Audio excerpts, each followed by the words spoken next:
Ladies and gentlemen, welcome to episode 14 of Unmatched. Goddamn, so many things to talk about. First of all, um, the logo, Jerry West, Dr. Jerry West. Is it Doctor? I can't I remember. don't know. Oh, Erase that shit out. But Jerry Mr. West, Jerry West. Yeah. Mr. Jerry West, died today at the age of 86. Um, I don't think enough words can be said about his impact on the game, his legacy. We all know he's the logo. He's even said though he didn't want to be the logo, nor did he want before he passed to continue to be the logo.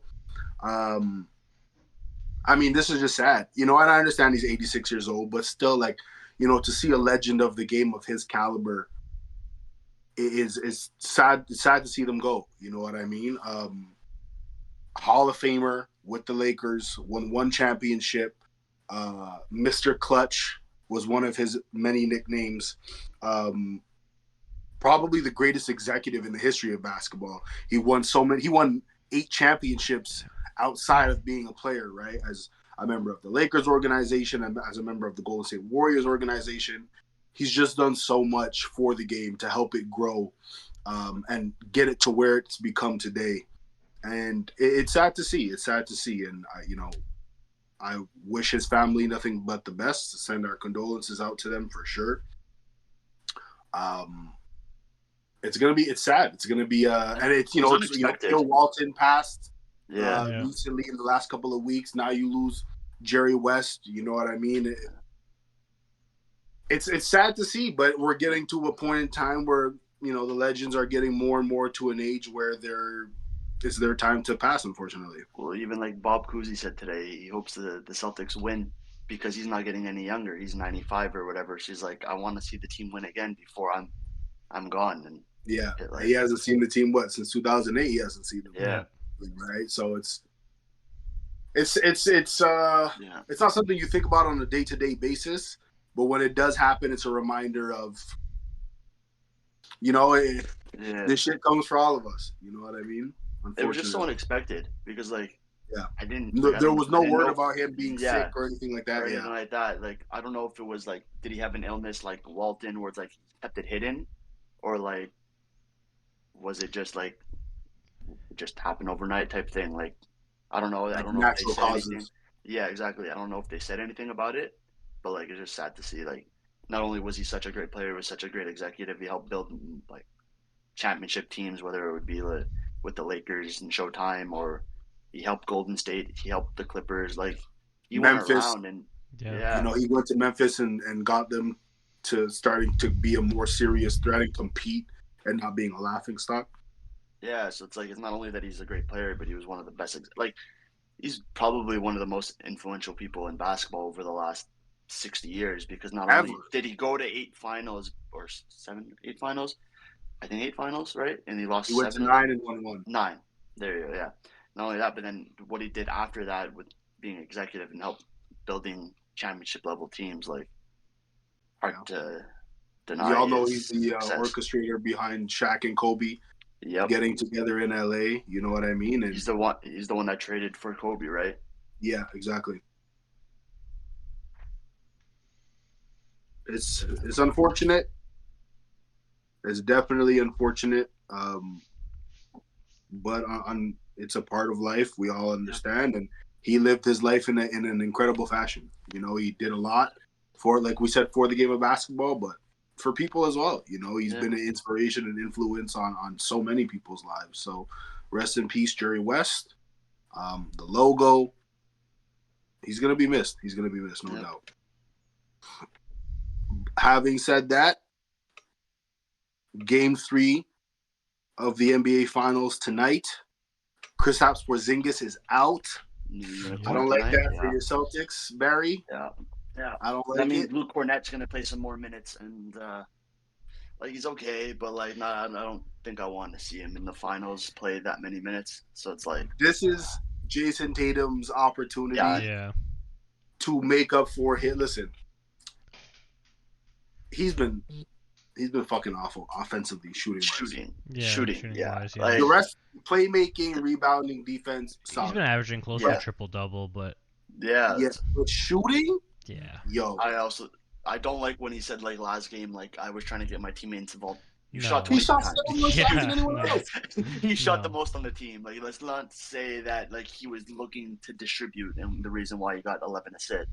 It's just the shot wasn't falling, so you resort to that. Like and he still shot more, right? Yeah. So it's like I get it, but like he does need to shoot better. He like I saw a stat like in modern day era, he has the worst shooting percentage in NBA history. I believe it's In 35%. NBA Finals, yeah, it's Jesus. terrible. Like to be the last place on that list of all the players that In today's game. yeah, in Where it's modern high era, scoring, where yeah. it's easier to get a bucket, right? Like it's embarrassing. It's embarrassing. I think like Patrick Ewing was second or something like that with like 38%, but like granted, Patrick Ewing's been in the finals like one time. Yeah. I believe he was also on the '99 team, but his role was It's greatly very diminished different. because of injuries. So it's like it's Also you gotta comparing be a better center than that. to Yeah, but a that's what I'm saying. sharpshooter, Like or not short. You know what I mean? that's yeah, but like he's got to be better, especially tonight with Porzingis being out. He needs like a 30-point game tonight, which he's never had in the NBA Finals ever. Yeah. So it's and he's only shot over 40% twice out of his what I believe it's his 8 or 9 NBA Finals games now. This is game 3, so this should be game 9, I believe. 9. Yeah, this is but 9. He's only shot over 40% 2 times, which is absolutely god awful. But like it's the thing with the Celtics, like he hasn't been needed to score that many points. Tonight he's going to be needed to score the points. It should not be a question of being needed. You should it should just be in his repertoire to put at least 25.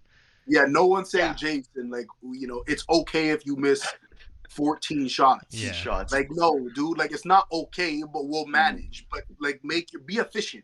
You know what I'm saying? Be efficient. You just have the luxury of being able to win even though you're not efficient. They're 6-0 when he They're 6-0 when he shoots under 40%. That's crazy. Yeah. This playoffs, they're 6-0 when he shoots under 40%. No NBA player in history on any team, not any team, outside of like maybe Golden State, Warrior days, or maybe like Shaq and Kobe. Give me 2 minutes. But just like, pause it. not many players in NBA history on teams can afford to shoot under 40% and their team goes 6-0. Yeah. It's just so uncommon. It's so, like I said earlier, in today's game, to be shooting that efficiently, it's just not a good sign at all. I think I saw another stat where it was like, I think the Celtics are 85% win rate when Porzingis is out of the lineup, which is higher than when he's in the lineup. It's crazy. But like, we kind of really need him because he helps defensively. Those big men, those big men on Dallas. So it's like, what I really liked about what Boston's done so far this series is that they've been playing everyone one-on-one. Like everyone's on man. Like we haven't been doubling Luka, leaving a guy open, and I think that's something they just got to continue doing. Like if Luka beats you, that's fine, but you don't want anyone else to be like that force multiplier. That's the reason why they won. I mean, Kyrie needs to hit his shot, but that's on Kyrie. That's nothing to do with Luka because Kyrie's the only other guy on the team that can get his own bucket. He can create for himself. He's the only other one, right? Like you're not going to say PJ Washington can create his own bucket, or the 2 big guys can, or like Kleber can't shoot because he has one shoulder and he's only a shooter. So I don't know why he keeps getting minutes for them, but it's like this might be able to swing the series if Luka can get the big guys involved tonight. Yeah, and it's very possible that they do because now they've lost their biggest mismatch. Mm-hmm. Right, no matter who was on the court, it was a mismatch for Kristaps. Just because of he's 7'3", he can shoot. Daniel Gafford, he might not even be 7. Daniel Gafford looks like he's about 6'10". 6'11". You know, still a height advantage. If you switch on PJ's like 6'6", 6'7". Yeah. You know what I mean? Like it's just a mismatch, and now you lose that element. But they're still a good enough team to be able to Oh yeah, for sure. To win this game and win this series without, especially with a 2-0 advantage. Yeah. Against the Dallas Mavericks. On the Dallas Mavericks side, what's your takeaway from these two games? It's a question of Kyrie's kind of shot themselves in the foot. It's a mix of that and role players just not producing at least. Yeah, basically it's a mix of role players not actually just producing at least somewhat of help in general. Yeah. Kyrie's giving you points as in he's like as if he's a third option right now. And also I think it doesn't help that Luka's still shooting doing like what 31%. Yeah, Luka's still doing what Luka does, but he's on like a leg and a half, right? It's crazy. You see him lumbering every time he comes up the court. So the thing is, like I've never seen that before. No, but what I'm saying is, like, regardless, like, he's your first, like, he is your everything, and the fact that he's injured and he's still producing all that and he's not getting support, it's just like adding salt to the wounds, right? The fact that your best player who has like half a leg limping out there giving you triple doubles, and then you have guys giving you 8 points, like no one else hitting double digits sometimes. So I think it's the surrounding cast that's the issue right now for Dallas. I definitely think the surrounding cast has been an issue. No one outside of Luka has hit more than 1-3 in the series. Yeah. So that's incredibly alarming. Listen, Kyrie. And the only other guy is what, PJ Washington to hit a 3?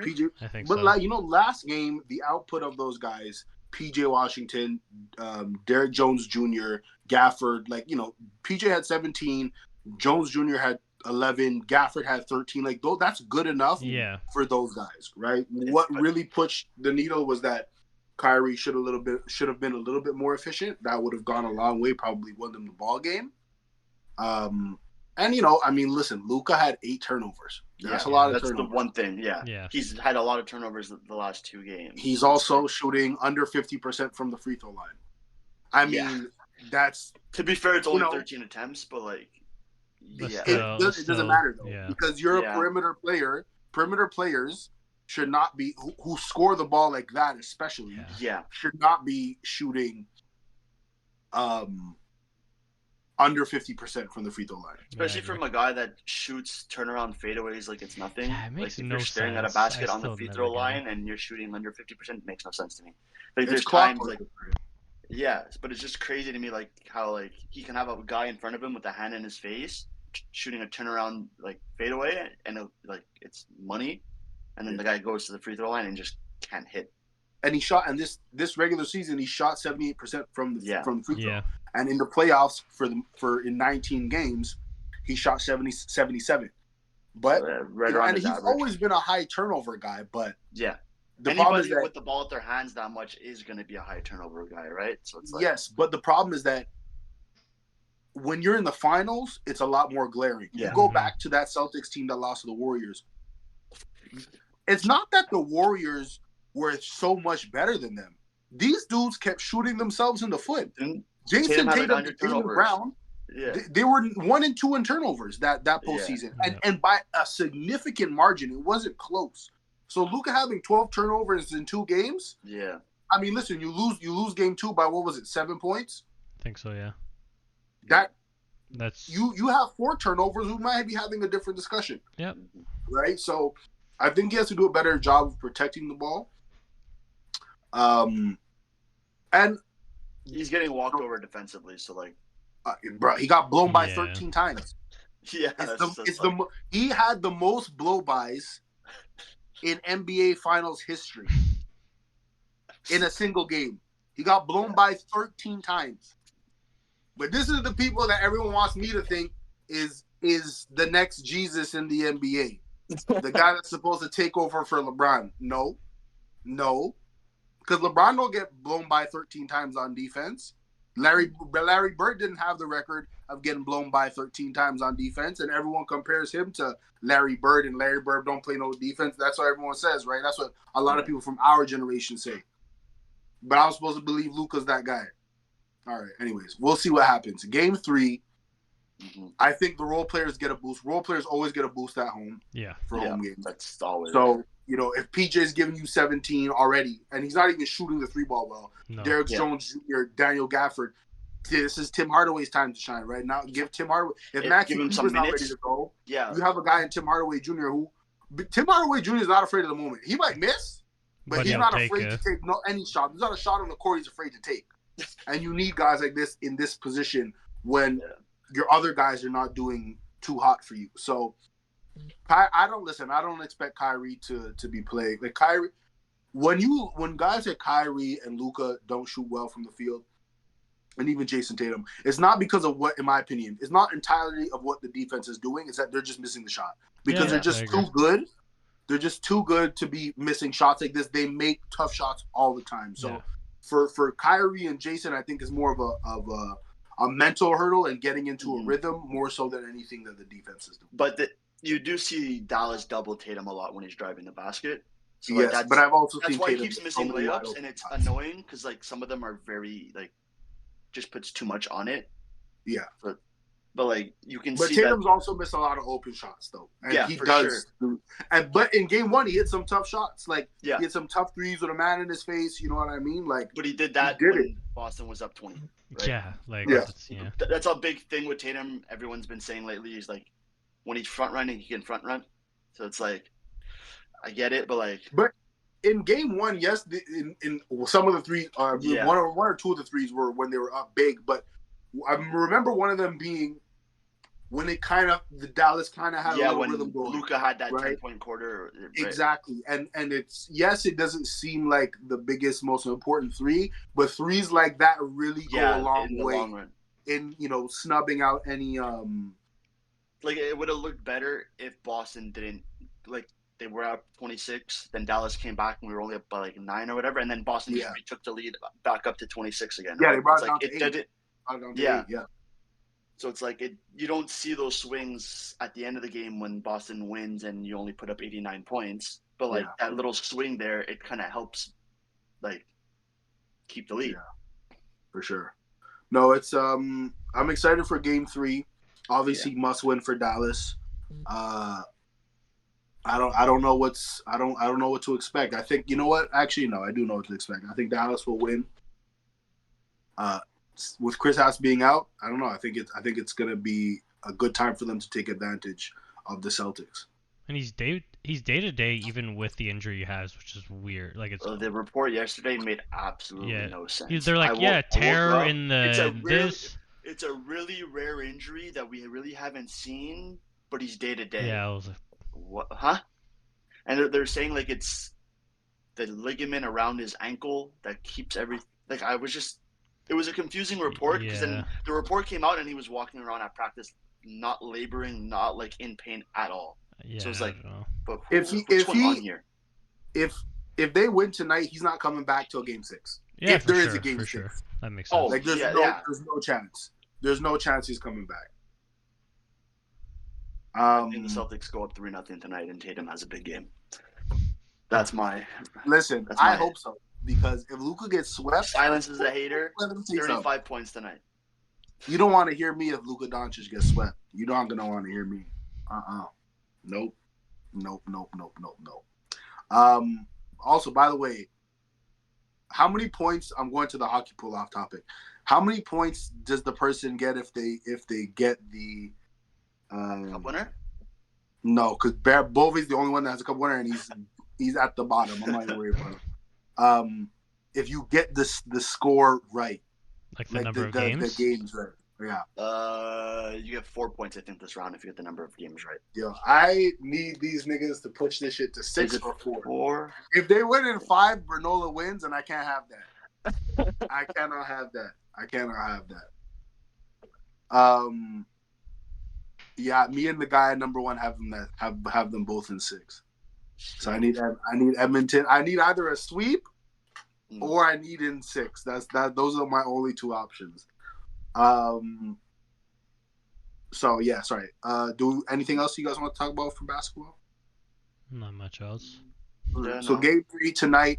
Actually, in a couple of hours, maybe in about an hour or in so. an hour. An hour, yeah. Yeah. So obviously we're going to be a little bit behind when this comes out, but We'll see if our predictions we'll see are right. if we're right or wrong. We'll see who's right or wrong. Paul, who do you have winning tonight?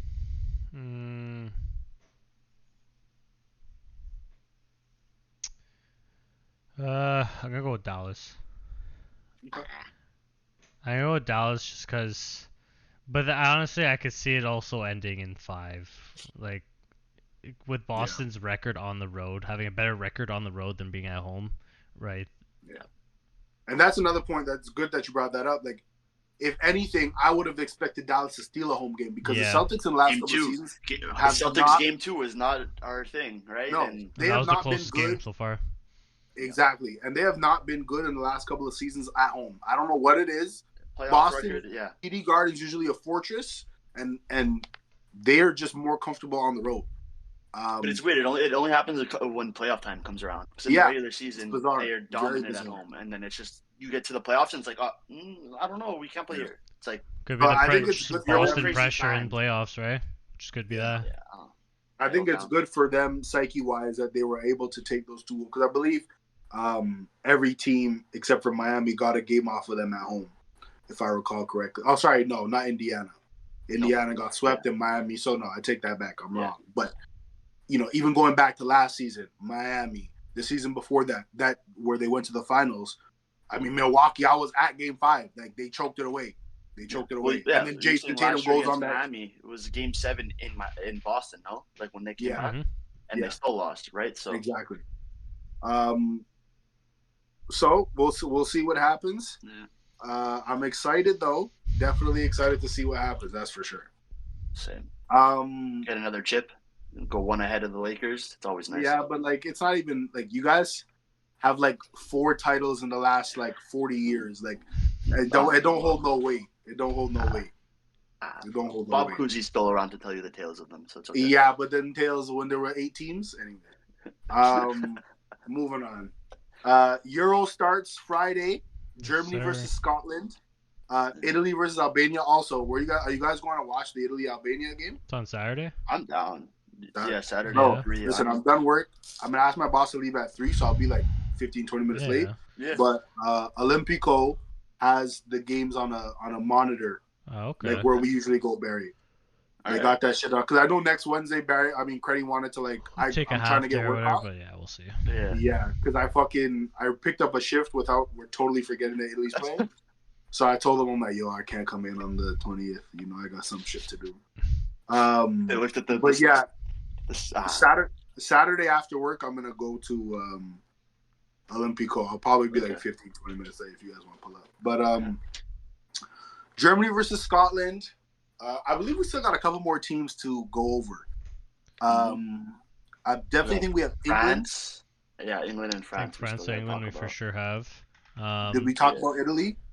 Yeah, we talked about them last week. Few injury reports and team changes because of so. And that's the big one with Netherlands. They lost 2 big guys in Frankie De Jong and De Jong. Yeah. But they brought and Cooper Miners. Yeah, and Coop Miners too. I rated two big midfielders. Yeah, I rated the Netherlands this year for it, and now without those 2, they're 2 best midfielders. It's done before it started. Is Xavi? They're the 2 best midfielders. Well, because they're Xavi Simons a forward. Xavi Simons is more of attacking. He's a winger, like Cam type of thing. Yeah, like I'm talking about true midfielders, Coop Miners and De Jong, where they're going to be the guys this tournament. Huge losses. And especially it's so disappointing for Coop Miners because he's had such a great season, and this is like the first opportunity on like a main world stage for him to like show what he can do, and then he's out. What was the injury he got? I don't know. Was it ankle? No, I can't remember. Also, I don't think we spoke about it since last time, but Scalvini also being injured. Yeah. But I will say this. Atalanta had no fucking business playing that game. Nope. Okay, at all. And you played them like entirely, like, damn near the whole fucking game. There was absolutely no need for that. A. B. You know what? He's injured, but I'm gonna tell you something. I'm not like mad, like devastated. I'm disappointed because he's gonna be out a year. And that's been a tough thing with Italians as of lately, is that once Injuries. they show promise, the ACL injury kind of just shows up. And it's happened to a lot of the young Italian stars in the past couple of years, maybe the last decade. Started off with Giuseppe Rossi, who everyone thought was going to be the next great Italian striker, towards ACL like 3 times.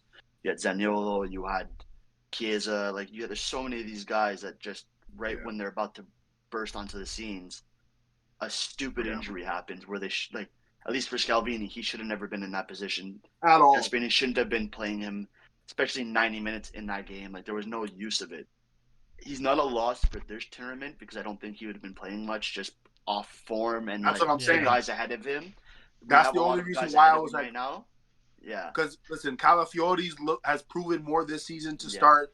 Buongiorno, Mancini, Bastoni, like those are gonna be Darmian. You know what I mean? Like, these guys have, I think, been a little bit better informed than Scalvini. Better this season. I was definitely disappointed, but I wasn't like, oh crap, like Italy has absolutely no hope. Yeah. No, I'm just more disappointed in for his future type thing. Like, you never know what happens to players when they come back from an ACL injury, especially like someone that young. So it's like, I feel like for center backs, it's a little bit.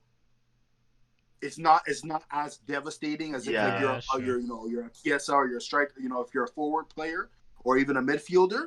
But it's definitely but like for when Van Dijk towards ACL, everyone's kind of like said, from at least to start off with, like he lost a step. Like he's also like 205. But listen, honestly, I think people are really doubting Italy. Like, it's crazy. I know they're not great. But like the team, I look at this team and I'm like, damn, this team's pretty good. You know what like? I like the team better than I like the Euro 2020 team. To be honest with you, maybe not on the back line, on the back line, just because I absolutely had zero faith in Immobile and Insigne. Like, I had zero faith in them, and whatever they participated. But like, I don't think it's as bad as everyone's making it out to be. Obviously, it's not what it once was, but it's not fucking terrible by any stretch. Yeah. But it's like, it's a lot of young guys now, so it's like people don't really know what these guys are capable of. Like, no one knows Calafiori and Buongiorno on big stages. No one knows. They're gonna see. What we saw with Scamacca was from the Europa League, and if like he carries that form, he could be deadly, because he was deadly in that Europa League run and at the back end of the season. So it's like the team is young enough to be that inexperienced. Like, there's obviously a couple, like, out of the starting lineup, I think there's 5 guys left from the last team. There's Bastoni didn't really play. No, it's, true. Ish. But like Donnarumma, Barella, Chiesa were big guys on that team, and Di Lorenzo was another mainstay. And yes, they have a lot of young guys, but like you said, they still have some veterans in like some pretty key places, right? Donnarumma's been there, done that. DiMarco, I know he wasn't. I don't even think he was on the team in 2020, but 2021. But he's one of the best informed left backs in the world. Yeah. Probably right now is the most informed left back, right? So he had a better season than Theo Hernandez this season. He also has a better team than Theo Hernandez. But he produced better this. Like, the team, yes, is better coached, better. There was a lot of things better went into the season than Milan. So it's like better center back. He also basically plays left wing back, whereas Theo plays left back, got more defensive responsibilities. Theo basically plays left forward. Yes, but he has. But hold on a second. Yes, I understand that he's great offensively. I get that, but like, he has more defensive responsibilities than DiMarco does. I will agree, because he played center back this season. Because Theo Hernandez if Theo Hernandez loses the ball, he doesn't see 3 fucking good center backs just there handling business. If he loses the ball, he sees the ball in the net. Fucking backups to backups and youth players, because Tamori's injured all the time. Anyway, don't get me started. Okay, don't get me started. But he's been one of the best left backs in the world. Probably in form, like you said, as an argument of being the best. Barella, I think Barella is a top 5 midfielder in the world when he's healthy and ready to go. Paul, don't do that. I was thinking. Don't think. Ain't nothing to think about. I bought the Italy tracksuit there, the navy blue one. Oh, yeah, I didn't buy the pants. I just bought the jacket. It's just so nice, bro. I got the away jersey for this tournament, so I'll be sick. rocking that. Sick. Yeah. But let's go to England and France. How do we feel about the team? How do we feel about the roster shit looking like ahead of this weekend? I still don't trust England. They They're very lost top-heavy. to Iceland. Okay, They lost. I just don't Iceland. trust them because of Southgate. Yeah. Oh yeah, absolutely. terrible coach. And I don't trust their defense at all. Like At least Harry Maguire's not there. At least, but he was actually he's probably one of the better ones. He was on form at the end of the season. Yeah, like he had a decent year with Man U, and whenever he plays with England, that's his best version of him. And because he doesn't need to be primary ball handler for the center backs. Exactly. It's going to be John He Stones. had no business in being there over Tomori. Zero. But no one but Tomori didn't make the team either. So I know, yeah. ridiculous. And then I think they're putting a lot of faith into young guys and guys who don't even really get minutes on their team. That's okay, but the thing is, all those guys are all forwards. Is it okay? But the thing is, they don't have there's only maybe a few that have a lot of caps for England, and they're very top heavy. So the issue is, all their stars are up front, but you can't play all of them. Oh, well, even their stars don't make the team. Grealish and Rashford didn't make the team, right? So it's yeah, that's but it's not like I don't I think it was a wrong choice in terms of some of the cuts they made, but I also won't say okay, I don't get it, because it's not like they're lacking any talent in those positions. It's for me, it's the defense that just makes no sense. Like Joe Gomez, are we serious? Yeah. I don't know why Joe Gomez is there. I don't know why Lewis Dunk is there. Joe Gomez should be there over Tomori? Come on, what are we talking about? And that guy Guehi or whatever, hasn't he missed time for the majority of this season? That I'm not sure. But he is. But the thing is, you have Lewis Dunk there for some reason. You have Joe Gomez there. None of these you guys take are better Tomori than and Maguire. Yeah, none of those guys are better than Harry Maguire or Tomori. So I agree. And I just don't trust Southgate. Joe Gomez hardly gets minutes for Liverpool now. Yeah. Right? Doesn't Kwanzaa and all those guys get more minutes than him too? Very mixed. Still a bench player making it over Oh yeah, absolutely. But in terms, once you start hitting the midfield and up, it's absolute star power. It's insane. Oh, of course. Yeah. But it's just I don't trust Southgate's decisions. No, I don't trust his formation he runs. I don't trust his game plan. I don't think Foden should be playing at the number 10. I think his ass gotta be. Bro, in that game against Iceland, he didn't do nothing as the 10. Nothing. Okay, but we're also based off one game. It's a fucking but that's you can't be losing Iceland right before their tournament. What? Right? You can't be doing that. You can't be losing to them. I honestly, when it's a friendly, I just don't care. Unless you have a run of 4 games you're losing, whatever. But bro, any team could lose. Any team could lose to a last place team. You know what I mean? But how Foden plays as a 10 in Pep's system and how he plays as a 10 in England is just two totally different things. Absolutely. You know what I mean? I would feel more comfortable with him being on the left. Yeah, fair. That's just me. You play Foden, Kane, and Saka to start up at the top. You can't really complain about that. That's sick. Yeah. That's why I like Foden in the 10 and then you have just Blue, Cole, however you want to mix and match them. Also really shocked that James Maddison didn't make the team. He had a great start to the season, and then after the injury, he was nowhere near himself. He just fell off, unfortunately. That's because he was looking really, really good at the beginning of the season. He was perfect for that 10 position. Not only him, but Spurs. They were in first place or whatever. They didn't lose a game until they just went through a boatload of injuries, unfortunately. Then who do you run at the 10? You probably have to run Cole because Jude's just versatile. Cole. You're not gonna put. You need Jude to be in a not lesser role, but not box to box. But then you're either not starting Trent or Declan Rice. I don't know. Declan Rice has to start. So you're not starting Trent. Yeah, unless but they don't start Trent anyways. They haven't started Trent in the last 2 But Trent's a midfielder now. He's not in as a defender. Still doesn't start. over. I don't You telling know. me, I would love. telling me he starts over Declan Rice and Jude Bellingham? No. So No, it's like, but the thing is, he's that deep ball lower midfield that You know what? England I never think really haven't had in a I might while. like Jude at the 10, and then Declan and Declan and Trent. Trent. Woo! That's what so I then would no go Cole for. Palmer. I wouldn't Then start Cole Palmer. Palmer off the bench. Yeah. Yeah, because you have. Yes, listen. I know Trent is not a great defensive player, but as like if he's in the midfield, there's A, less responsibility, and B, he still has some semblance of knowledge of how to defend. Yeah, he's been right right like, back like forever. It's not like he can't. Yeah, exactly. So I mean, he didn't really defend as a right back.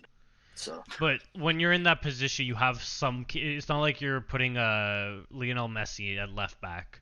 Like, you know what I mean? This guy would never know how to defend in his life, and that's fine. Exactly. He doesn't like need Ronaldo, to. if you put him at left back, he could do well. You know what I'm saying? Anyways, he'll body someone for sure, but I don't know. That's about it. Yeah, he'll throw someone like he did in Saudi. Dude, I don't think I could ever see either of those guys. I could never see Ronaldo or Messi in a defensive position. Just like all I know defensive stance, not happening. But yeah, I would go with what Lucas said. Tell me they're gonna have to backpedal? No, they're not backpedaling. I go with what Lucas said. I think that's the best lineup. Yeah, I mean, because Cole, it's just Cole, Jude, and Declan. I just feel like it's just too much. It's too much. It's like there's not enough soccer balls to go around. That's why Declan's there. Like Declan is just he's a great CDM. It's giving the feeling of like Scholes, Lampard, and Gerrard. Like that's what it's feeling like. But they played them wrong. They didn't play prop. They played well, no, but a lot of people felt like one of them shouldn't have started.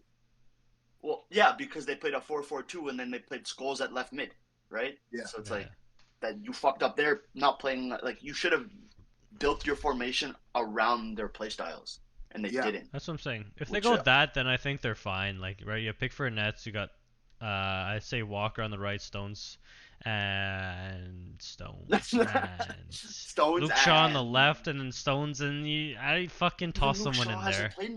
Yeah, I'm gonna be so. Yeah, but they don't have. He's the only true left back that they have. I don't even care about true left back. I'm slapping one of the guys on the right to the left. You have Trippier. Is Trippier on the team? Yeah. Yeah.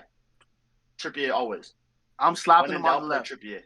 Because like set pieces, he's your guy too. So like and they should be able to manage. Though. But Trippier is the best guy on that team for set pieces. Like. But then that's why I don't agree having the young players on the bench, right? Like you're gonna have them at set pieces. That's Trippier. Trent's not better than Trent. Trent's not better than Trippier at set pieces. If the ball is further out, if it's a like 25 yard free kick, it's Trippier. If you're going in if you're going wide or a bit deeper, I'm giving it to Trent. I think Trent's a better ball placement in terms of passing, but Trippier has way more actually in terms of like a set piece. Yeah. You know what my thing is that Luke Shaw is gonna come off the field eventually. He's your only true left back. Yeah. So what does it matter if he starts the game or not? Like just put your best back line possible. Don't put Luke Shaw, who hasn't played a lick of soccer all season basically, and you're gonna slap him into the Euro? What? Is Konza? Are you crazy? Do you know who's coming down the right side? He got cut, no? No, did he get cut? Yeah, he got cut. He was one of the last cuts, I'm pretty sure. Oh, Ezri Konza. No, Konza. Not Kwanzaa. The guy from Aston Villa. I always get them fucked up. No, he's mainly a center back. I don't know if he can play on the right, but I don't think he plays on the left. But yeah, I like that lineup, right? Because then you have your young guys who you have your Palmer coming off the bench. You have your Ollie Watkins, Ivan Toney for late games. Ollie Watkins coming off the bench could be dangerous. That's the thing, though. Like, you have insane strikers where you're like, I kind of want to put two up front. Yeah, like, imagine a nice partnership. Like, because that's like a one speedster dribbler and, like, Harry Kane who just But you have way too many. Run a 4-4-2? You can't. No, you don't fall into that trap that they did in the 2000s. What if you go three in the back? You do a John Stones. Walker's played center back before. Yeah, and so has Luke Shaw. Right. So you have like a center back of either Mark Gahey, Louis Dunk, where they're like there big no bodies. Put them in the back, and then no, absolutely not. They're definitely more suited to play at three at the back. I don't think they will, but they're definitely more suited to do that. Yeah. France. France will be And France. N'Golo Kante's back. Yeah, It's he just won't a, start, yo, but yo. Listen, I'm not even gonna talk about the World Cup. I'm not even gonna talk. I'm not gonna say nothing. But listen, on paper, France to me has the best team. Yeah. Defensively, defensively still is not the. Well, okay, Yeah, defensively I think they're good. My thing is, listen, make Ben mistakes. Pavard is nice. Deschamps doesn't like playing certain center backs. He likes. But wait, I don't know why. Why don't you guys like their? Why don't you like their defense? No. You have Saliba, Jules Koundé. No, I'm not saying they because don't. I Saliba's don't not like their starting. defense. I'm saying Deschamps, for some reason, has a thing against ball playing center. Like, he's not playing Saliba. That's fucking. Which that, is, yeah, I saw that shit. That is so fucking stupid. Yeah, like, I bro, would agree with you Saliba that their has defense is arguably been the best center back in the world this year. Yeah. And you're not starting him for Konate and Upamecano. who was it again? Upamecano. No. Yeah, That's they fucking make a mistake, crazy. but that's why I don't trust their defense because they're mistake-prone center backs. This is what I'm doing if I'm Didier Deschamps. And honestly, I might as well be. I should be getting paid these dollars. I can put a better starting 11 on the field than this motherfucker. Theo Hernandez at left back, not even a discussion. Yeah. I'm putting Saliba, and I'm putting Konate. Yeah, we're also. And then I'm putting Koundé on the right because he plays on the right with Barca. Koundé he does a pretty solid job or Mendy?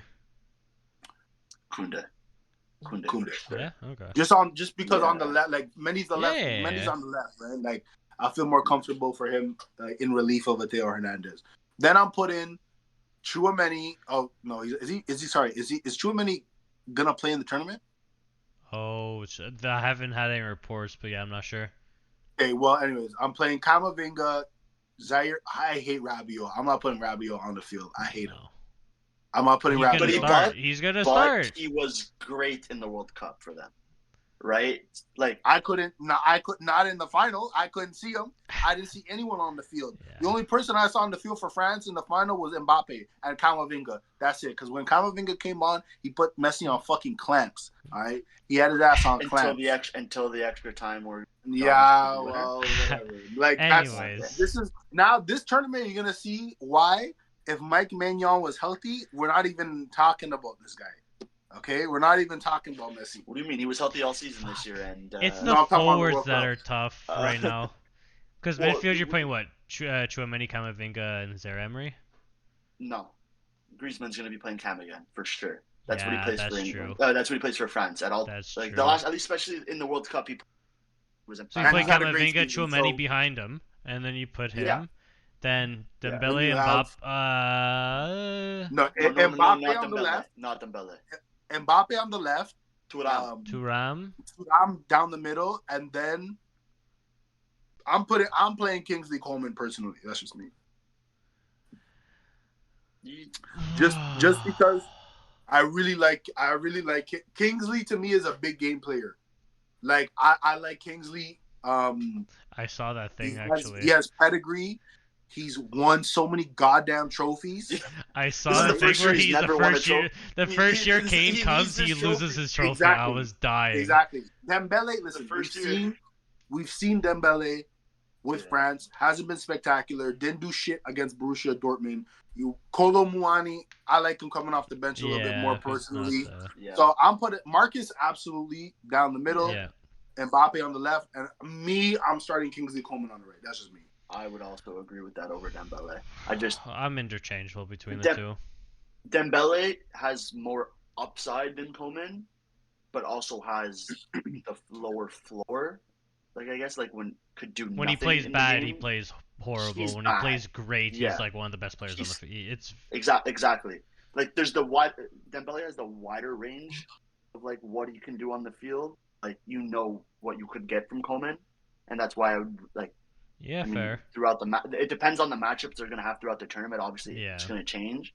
And like if Dembele comes on and lights it up, I would continue with him if he's in form.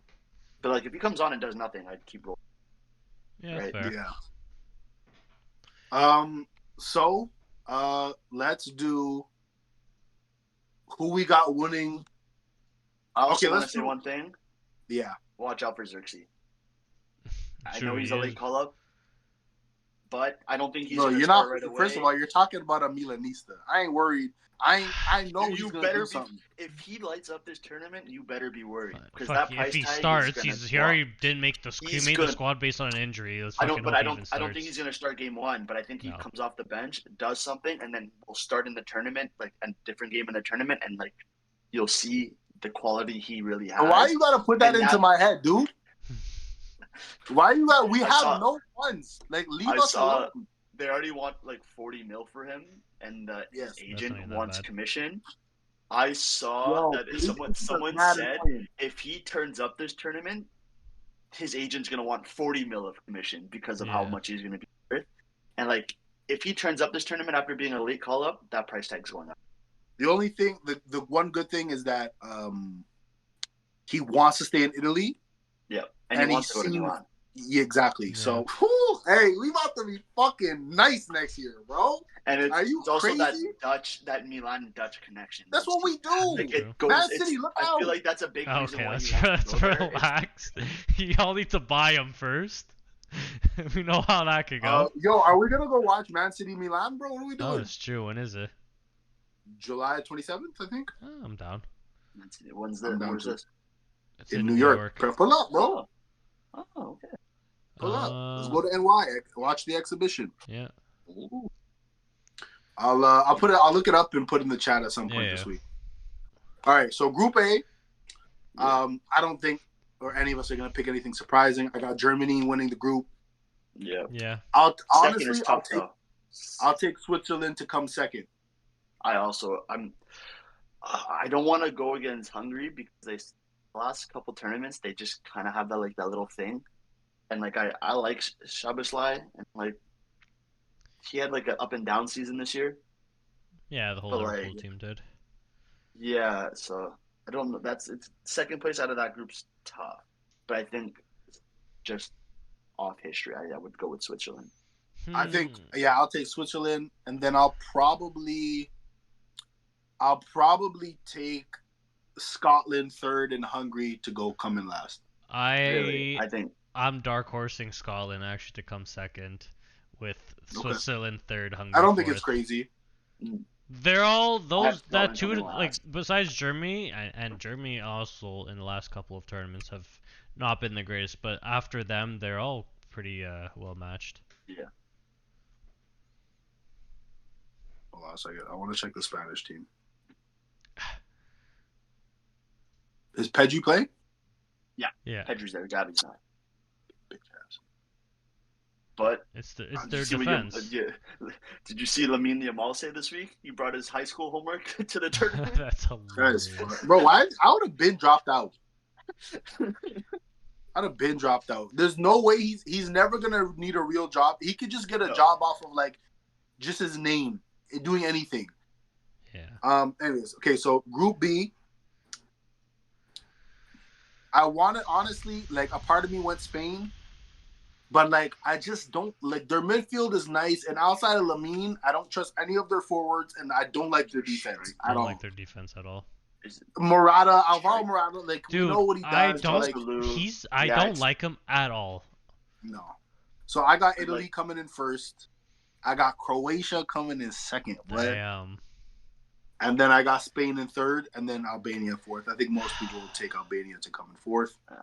They're in a tough group. I'd probably say Spain first, Italy second, just because they always play us tough. I think that's just Italy's weakness is always Spanish. Yeah. Yeah, and it's they just play our style but better. Like they're tiki taka has just lived through them, and it's like we play possession ball, they play possession. They somehow always keep possession over us, right? But our defense is better, but they eventually crack the code. Yeah. Yeah, exactly. And it's over time. Like I think even when we beat them in the last Euro in shootout, they were dominating. Yeah, but they had 68% possession against us. It's just they dominate possession constantly against us. Especially, I think we still have the win advantage to them in tournaments. I think we have 2 wins, they have 1. And in terms of outcomes, Italy, you only had a 10-year gap.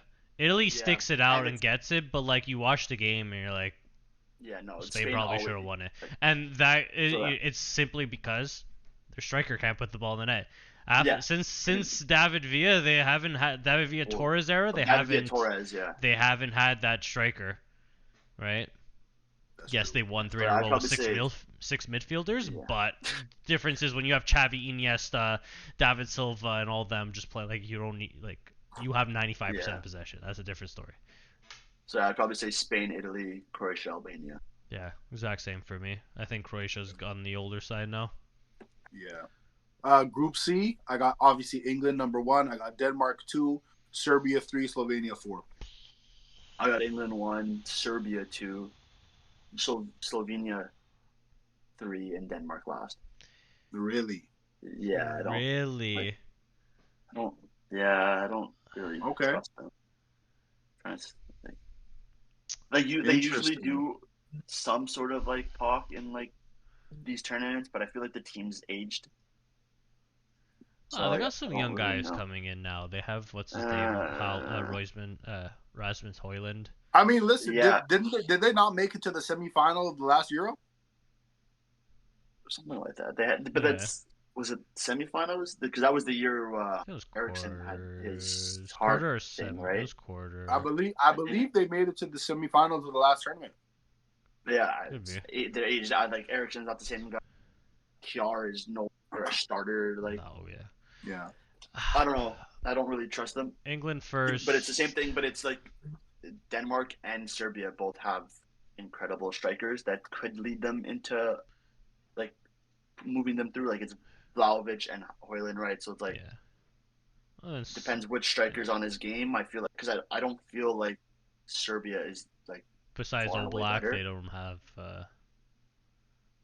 Oblak. You're talking about Slovenia. Yeah. Talking about Serbia. Oh, okay. Yeah. No, Slovenia. I don't know. England, Denmark, Serbia, Slovenia. I think Denmark, Serbia, like you have those strikers, but I think Denmark has way more expertise and a little bit more class in other positions. Yeah. That just puts them a little notch over Serbia. Group D, France, Netherlands. Who cares, honestly, about the rest? With all due respect, I guess Poland 3rd, Austria 4th. Don't matter. The last two are not making it to the next round. That's for sure. I'm putting Poland last. I'm putting Poland last. Really? Oh, Lewandowski's got hurt. Oh, he's hurt? Yeah, he got a knock, and I'll be honest, it's not a knock to him saying he's not great with Poland. He's a striker that needs to be fed the ball, right? They don't have that, so I'm putting them last. Okay. Valid. Group E. I'm going Belgium, Ukraine, Slovakia, Romania. Yeah, I kind of see the same thing. But I wouldn't be surprised Ukraine actually stealing first. Belgium, it's new coach, and Belgium is no longer what they used to be, and I think that was a sad era because I don't think they're good enough. Yeah, but I just think new coach and they're not the same era. And I'm not saying they aren't favorites at first. I'm not saying they can't slip up though. Yeah. I think their golden era was so sad. Fucking their coach ruined it. It's horrible. Coach, and guess who has him now? The next group. Yep. Group F, Portugal, Turkey. Yeah.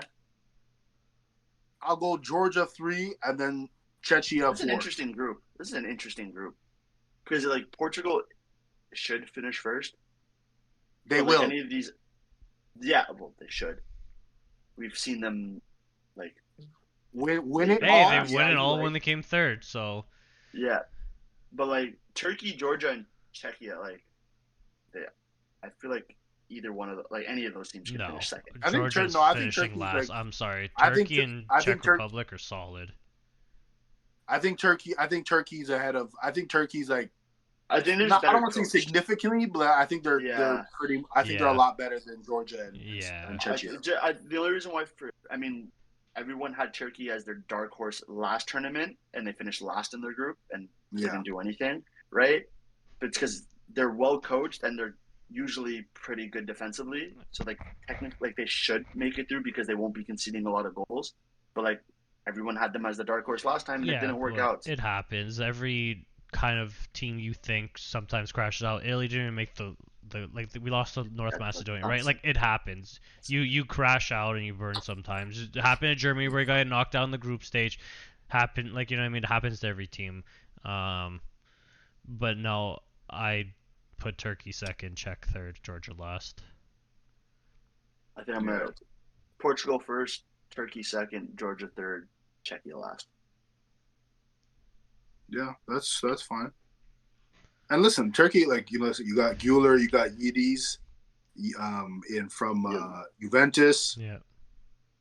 You got Çalhanoğlu, who's a veteran, been there, done that. You know what I mean? Like they got some pretty solid players, and Çalhanoğlu's one of the best at what he does in the world right now. And it's the top 2 teams for each group and 4 of the best thirds. Okay, so 4 of the best thirds. Yeah, because it's 2, 4, 6, 8, 10, 12, plus 4, 16. Yeah. So who do you guys have as the 4 thirds getting through? I got whoever comes in third. So for me, it would be Spain in Group B. Yeah. I'd say Group B probably has the best shout for that. I would say, this is actually tough. I think Group C. I think one of those. Yeah, I think Serbia, for me, it'd be Serbia 3 for them. Yeah. Okay. I think whoever comes in third in Group A. Yeah, Switzerland at third for me. So I think it's Group A, Group C. You don't think Group B? You don't think no, Croatia the fact I have finish Spain 1 and 2, I don't think a third comes out of it. That's why. Yeah, no, I definitely have one team from there. Group F. Yes, yeah, I think Croatia is. I don't know. I'll say Group A, B, C. Well, it's because in B I see the most draws happening, right? Yeah. There's a lot of these games that could just end in draws. Like, I feel like everyone can beat Albania and then they can just draw each other. Like that's how the rest of this group could turn out. Like, yeah. So, yeah. Okay, so I'm going Group A, Group C, Group F, and I agree with Group F. I think it's A, B, C, and F. Yeah. So for me, it would be, I believe, I had Scott. So I would take Scotland, Croatia,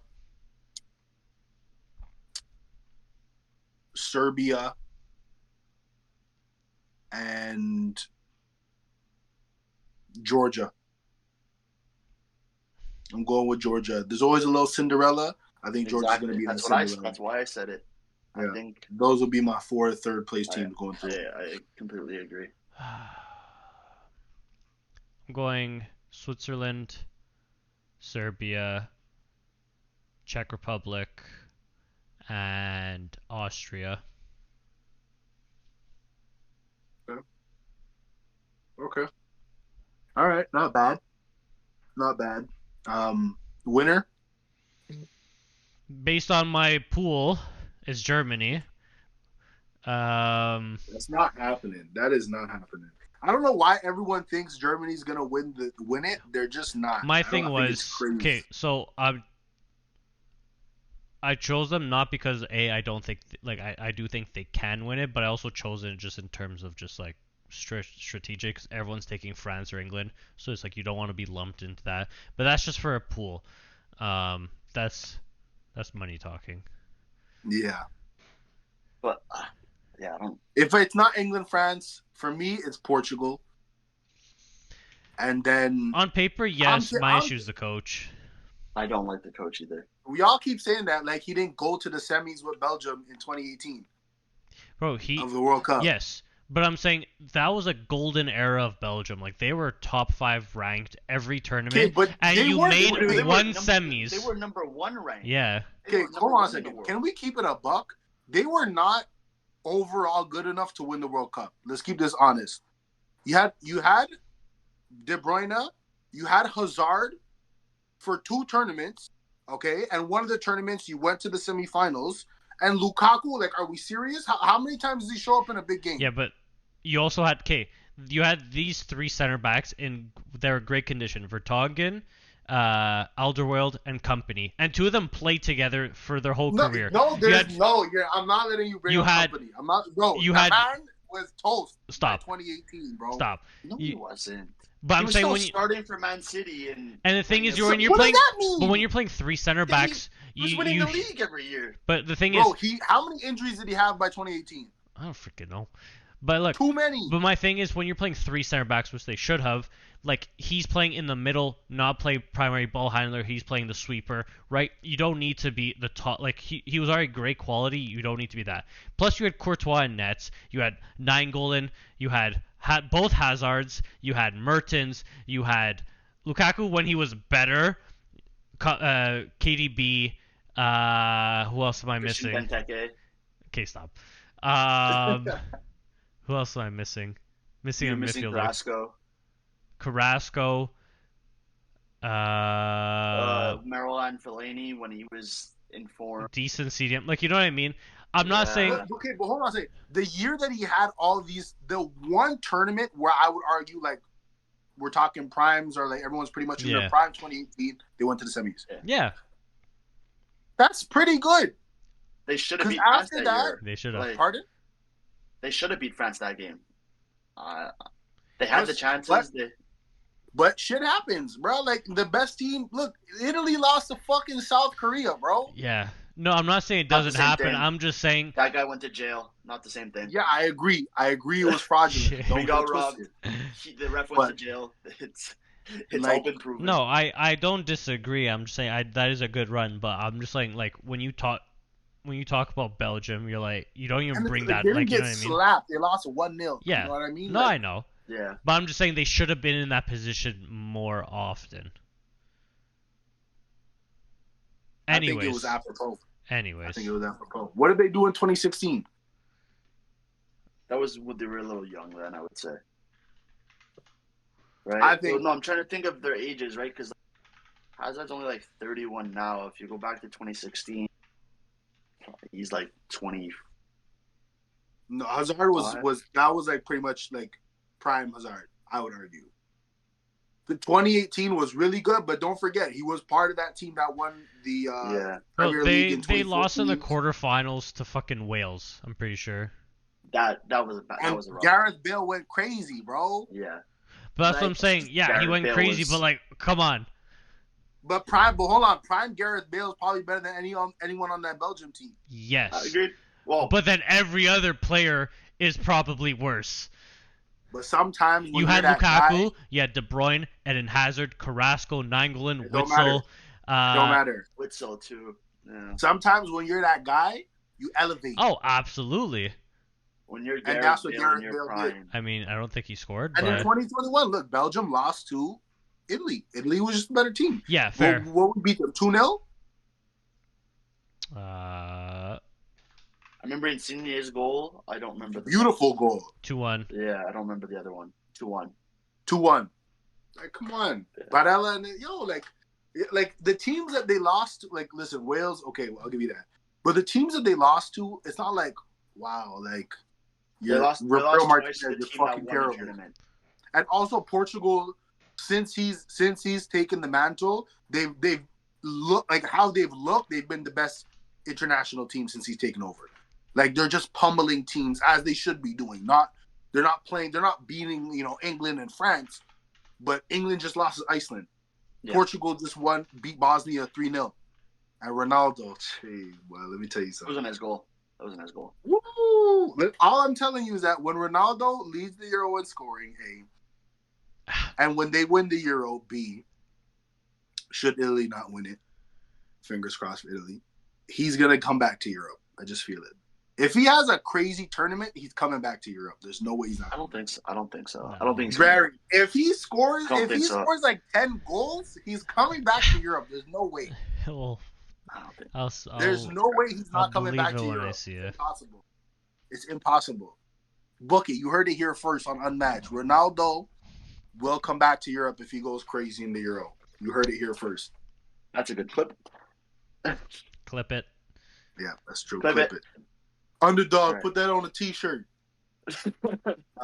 Bro, 24. Sorry, this is 2014. This is when It was Germany Argentina final. So Argentina beat Belgium 1-0. Bro, they played 4 center backs. Vertonghen on the left, But Belgium. they always Vertonghen on the left, Company in the Vertonghen middle, on the Van Boyten in the middle, and Alderweireld on the right. Van Boyten. They played 4 fucking center backs. Bro, come on now. Was it Martinez again as coach that tournament? No, it was Wilmots. He took over from 2016 to 2022 or 2023. Yeah, I don't. Yeah. I don't know. It's just I'm not like it's with a bunch of teams, clubs and Euros. Like you're just like why? Like what's your thought process? I understand you die by your philosophy, but like you also know what's something is better. But anyways, to me it's funny how England still goes with Southgate after 8 years or what 4 tournaments, and everyone just keeps saying he's bad. But yet he's always back there. He said if we don't win this year, he's like, I'm leaving. And I was like, I'm kind of hoping you guys lose so you leave. That's a W in my books.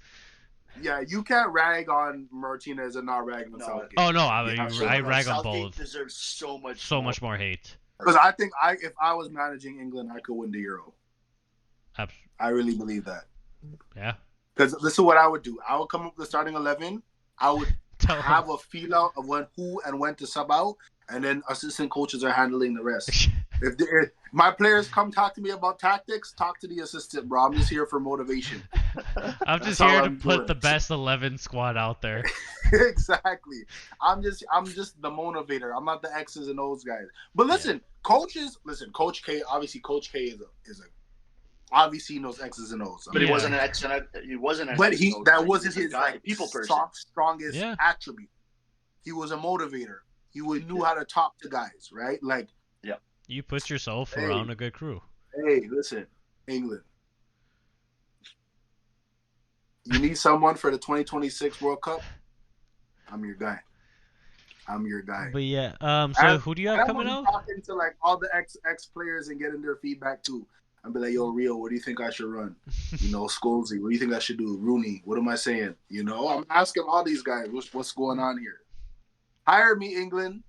Sorry, what were you saying, Paul? So who do you guys have winning it, coming out? I'm going to say Portugal just because I don't want to get my hopes up for Italy and be sad. So I'm going to say Portugal.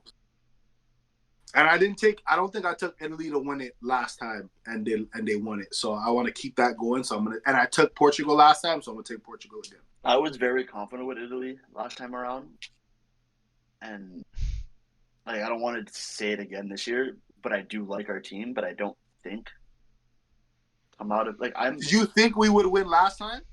I said we had a really strong team, and I think anyone agreed with me. I was very confident in that team. Yeah, I didn't agree with you. I remember that. Yeah, I was very I really like that team. So this one's younger, so it's I think this Italy team's just missing the experience. But I really don't know. This is one of the first tournaments where I just don't know because yes, there's the two favorites in France and England chokes 99% of the time. So it's can you really trust them? And France should win, right? Yeah. But you see, in modern on paper, they got the best. They should have won last time. I had Netherlands before the 2 injuries. Yeah, that's just too big. But too big injuries that they can't over. When you look historically, when Italy's won tournaments, they've been good for sure, but they've never been touted as you need to win this tournament. Yeah. Right. Have they ever gone into a tournament as the favorite? I don't even think they probably never have. Probably in the early ones, but not. Back in the day, but you look at 06, the team was fucking fantastic. Don't get me wrong. Yeah, but it wasn't Brazil as good as 02. Brazil had Adriano, Neymar, Kaká, Ronaldinho, Ronaldo. Yeah. You know what I mean? They had, and then you look at France. Italy was probably the third most favorite team to win. So Italy, you look at 2020, not favorite to win. They end up winning 1982. Yeah. That's Brazil's apparent greatest team of all time that never won it.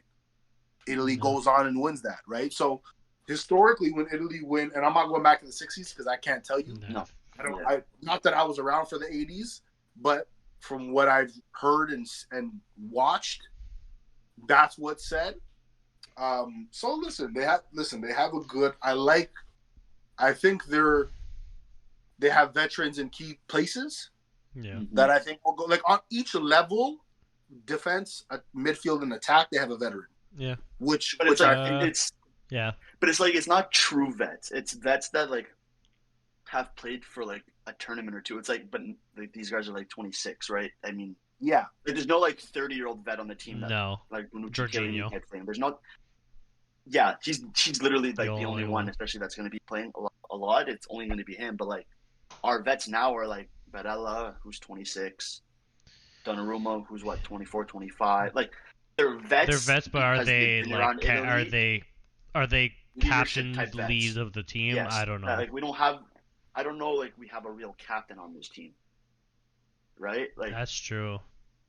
like, I think it's Barella, but he's not captain on his own team, bro. right? So Yeah, like, but he's also, like you said, he is 26. Or yeah. Jorginho could be captain as well. No, not saying But- they can't be captain, but like they don't No, I'm have saying, like, they don't have that overall, aura like- of right. You Like, had I the think Like I last think tournament, Barella got how Aura key to be a how captain. key were Bonucci and Chiellini in the last tournament?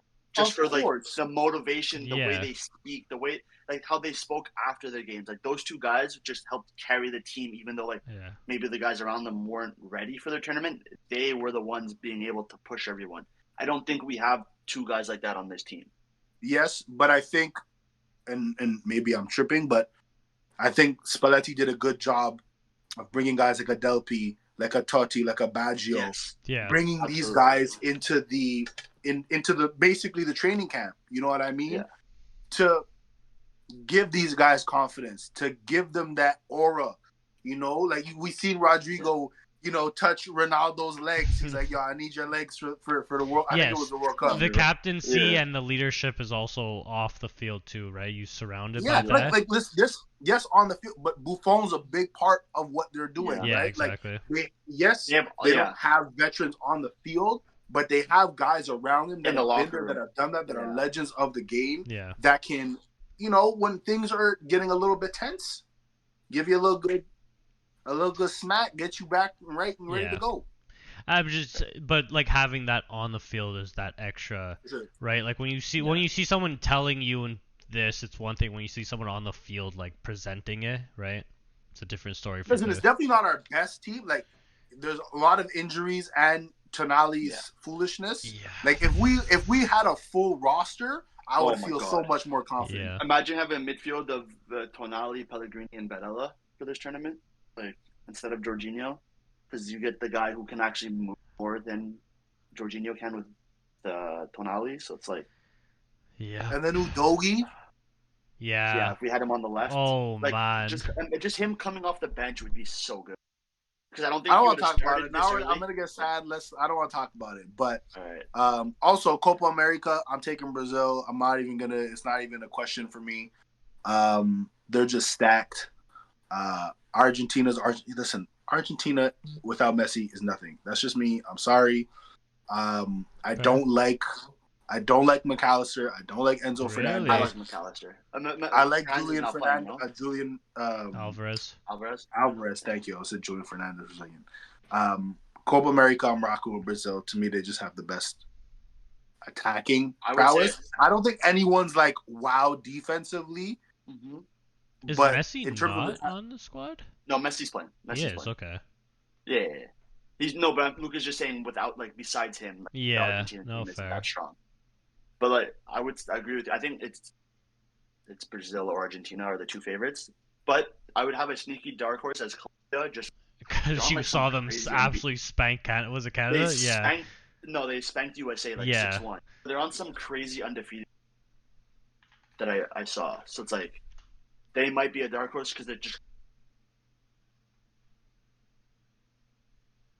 Would you say? I was saying Colombia is like a dark horse just because they're on a crazy win streak. Yeah. So they might Yeah. just be coming in Fair. hot.